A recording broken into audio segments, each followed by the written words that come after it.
right, let's jump right into this. Welcome to today's Explainer, where we're going to unpack a really fascinating and honestly pretty provocative thesis from our source material. The core idea here is that land price opacity, so not just your standard supply and demand, is actually a meticulously protected design. The argument being made is that this hidden pricing structure actively fuels asset price inflation and deliberately traps the middle class in debt. It's a huge, bold claim, so let's break down exactly how this mechanism is said to work. To truly understand why this kind of opacity is tolerated, we really need to look at the sheer scale of the money involved. The source material projects human spending for 2026 across 8 fundamental categories of need. Think about real estate, and then compare it to everyday things like food and beverage, healthcare, education, transportation, entertainment, apparel, or even religious organizations. The explainer makes a very specific point here. Where you find the greatest wealth, you find the greatest potential for hidden extraction. And the disparity is just absolutely massive. We're talking about global real estate projected to hit $624.62 trillion, trillion with a T. To put that into perspective, that is over 60 times larger than the entire global food and beverage market, which sits at around $9.79 trillion, or healthcare at $9.33 trillion. There is literally more wealth locked up in dirt and bricks than in anything else humanity consumes. Bringing this a little closer to home, the numbers are just as staggering. In Australia alone, the estimated value for residential dwellings in 2026 sits at $12,772.6 billion. That's $12.7 trillion. That single figure completely dwarfs the combined annual spending on food, education, clothing, and entertainment combined. The big takeaway the source highlights is that this massive concentration of wealth is fundamentally unbalanced, and that creates a really unique environment for profiteering. So here is the absolutely crucial point. Despite being the largest store of wealth on the planet, land pricing remains entirely shielded from public scrutiny. Think about it. If you're a tomato farmer, your margins can be roughly reverse engineered just by looking at supermarket prices. Car manufacturers have their internal costs dissected by financial analysts every single day. Even religious organizations have public reporting requirements. But land developers, the source notes they operate in a legally sanctioned vacuum, effectively immune from the kind of basic transparency we require of a local grocery store. Section 1. The black box of pricing. So what does the source actually mean when it points to systemic corruption? Well, it's not talking about briefcases full of cash being handed over in dark alleys. It defines it technically as information asymmetry. This is a system where those with power exploit hidden information to extract unearned wealth from those without power. In the land market, the text argues this isn't just a minor factor. It is absolute. On one side of the transaction, you have the developer, and they know everything. They know the raw land acquisition costs, the subdivision and civil works costs, the government fees, the financing charges, and their exact targeted profit margin. And on the other side, the buyer. The buyer knows exactly one thing: the final asking price. They are kept completely in the dark regarding the cost structure of what is likely the most expensive purchase of their entire life. Which brings us to this incredibly powerful conclusion from the text. This is not a negotiation. It is an ultimatum. Buyers literally have to pay the asking price in full, with absolutely no breakdown, no justification, and zero accountability.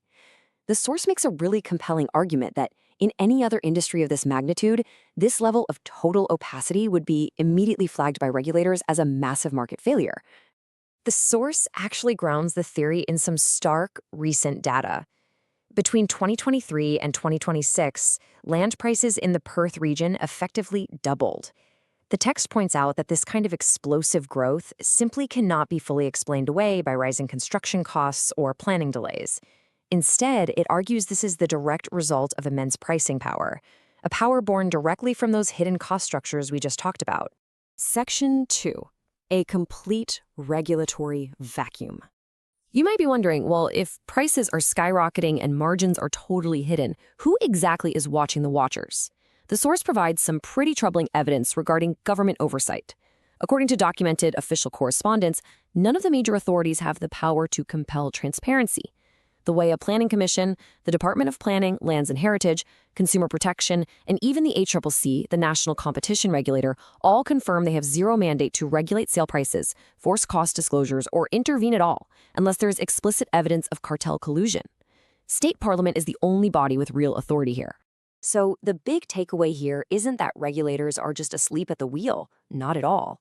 The text argues that this regulatory void is actually a deliberate legal design.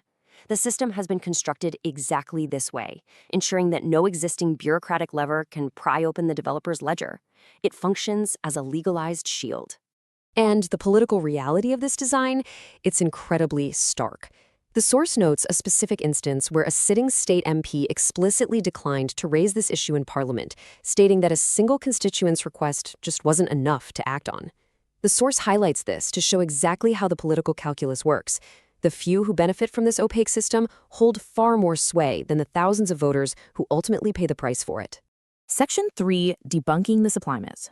Now, if you follow housing policy at all, you have definitely heard the standard defense. We just need to release more land to fix affordability. Well, the source takes this argument head-on by pointing to a perfectly legal practice called land banking. This is where developers hold onto large tracts of already zoned land and release it to the market at a trickle. The text describes this as a form of engineered scarcity, meaning developers actually control the very supply that policymakers are constantly talking about. In fact, the source calls the standard supply and demand narrative a theatrical decoy. The myth we're sold is that natural shortages and bureaucratic red tape are what drive prices up. The reality, according to the text, is that developers dictate both the pace of market release and the absolute maximum price a desperate buyer is able to borrow, all protected by absolute secrecy. Now, a really common pushback you'll hear from politicians is, well, would publishing profit margins actually lower prices? The source calls this question a total misdirection. Transparency isn't a direct price control mechanism. It's an accountability mechanism. It empowers the public to actually know if a developer's margin is a totally reasonable 15% or an excessive price gouging 50%. It forces honest conversations about why prices are what they are. Section 4, the epicenter of inflation. So, how does all this opacity connect to the broader economy? The text offers this really brilliant analogy. If wealth were a solar system, real estate is the sun, and absolutely every other category is just a planet in its orbit. Because land is foundational to literally everything, a price shock to land doesn't just stay isolated, it radiates outward, impacting farmland, commercial retail rents, hospital land costs, and even school site costs. And this ripple effect plays out in our daily lives every single day. When land prices double, builders obviously have to charge more. Landlords raise rents just to cover the massive mortgages they took out on expensive dirt. Young families are forced into incredibly heavy debt servitude. And this literally funnels their disposable income straight away from the productive local economy and directly to banks and developers, dramatically deepening economic inequality. Which brings us to the core thesis statement of the entire source material. The epicenter of inflation is not the price of tomatoes or petrol. It is the hidden profit margin on a 375 square meter block of land. The silence around land pricing isn't just some niche regulatory gap. The text argues it is a glaring blind spot right at the absolute center of global economic policy. Section 5, a modest proposal, the transparency law. So what's the actual fix here? The source proposes a surprisingly straightforward legislative solution aimed at dragging these hidden margins out of the dark. We're talking about a state law requiring 5 mandatory, plain language disclosures on every single new residential lot contract. 1, the raw land acquisition cost. 2, subdivision and civil works costs. 3, government fees and infrastructure costs. 4, financing costs. And 5, the developer's gross profit margin. This wouldn't break the market, it would simply align the land market with the basic transparency standards we expect in literally any other major financial transaction. We'll leave you with this final, really provocative thought from the explainer's source material. The wealth here is staggering, the secrecy is absolute, and the economic damage is incredibly widespread. So the question is, will society eventually demand the transparency required to force these hidden profit margins into the sunlight? Or will the middle class just quietly remain imprisoned in debt to protect the status quo? Thanks for joining us for this analysis. We really hope it gives you a fresh perspective the next time you look at the housing market.